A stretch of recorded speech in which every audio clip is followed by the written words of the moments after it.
a 1970 Plymouth Road Runner. And no, this isn't your pedestrian 383 Roadrunner that Grandma used to drive to church every Sunday. Because I'm sure that you guys are already aware, this car is stuffed with the monstrous, fire-breathing 426 Hemi. Before I jump into all the specifications for this car, why don't we all just take a minute and stand up and give this car a round of applause. I will lead the slow clap, but first I have to pull my pants back up.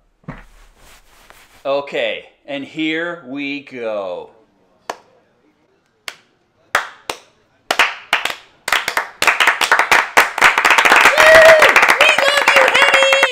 Since this is a 426 cubic inch fire-breathing monster, it's coming in at 425 horsepower at 5,000 RPM and 490 pound-feet of ground-shaking torque at 4,000 RPM. That is enough to blow your underwear clean off.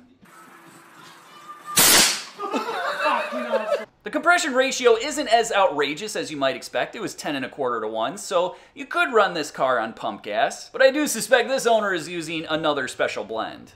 There were a few transmissions available that year, but this car is coming in with the ultra robust and seemingly indestructible TorqueFlite 3-speed automatic. And I don't know about you guys, but I really love how they incorporated the tach and the clock into the same gauge pod. I mean, come on you guys, that is super cool. The 1970 Hemi-equipped Roadrunner wasn't exactly the lightest vehicle on the road. Curb weight was around 3,800 pounds, but this car is coming in at 3,912 pounds. I guess you could call it a big bird.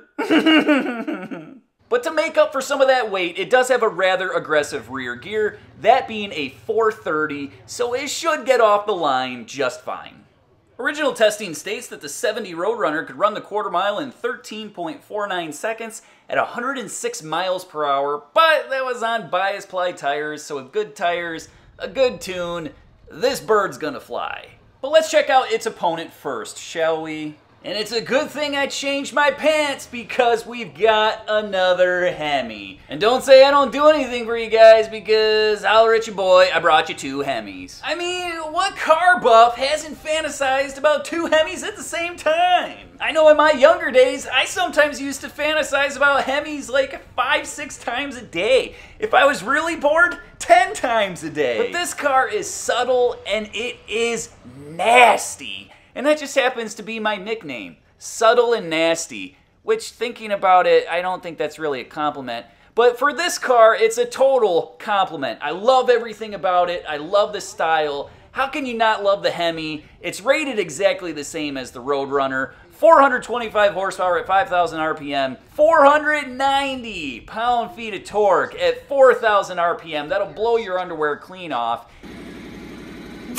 It also has the same 3-speed automatic, of course, it's a TorqueFlite. And here's where things start to get a little bit interesting, you guys. The GTX is weighing in at 3,898 pounds. And if you're keeping track, that's only 14 pounds lighter than the Roadrunner. But the big difference between these two cars is the rear gearing. If you remember, the Roadrunner is coming in with an aggressive 430 gear. The GTX, 456 gears. And I already know what you're thinking, it's cars and zebras, that is way too aggressive of gearing. Well, keep in mind that Hemis really love to rev, so even with the 456, I don't think he's gonna top out this car by the end of the quarter mile. I think it's gonna be an absolute rocket. But enough talk about these two cars, let's see what they can do on the drag strip.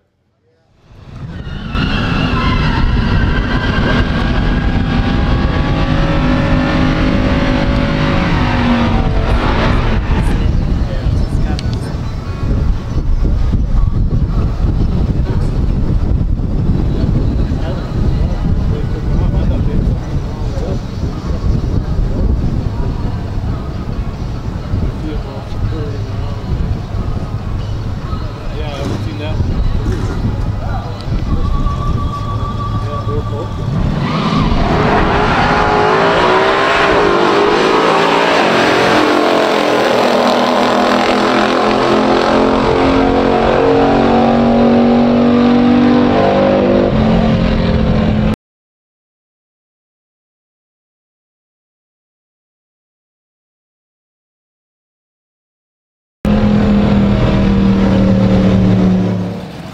thanks for checking out this Cars and Zebras Quickie. I do appreciate you watching. And of course, I'll see you at the next one.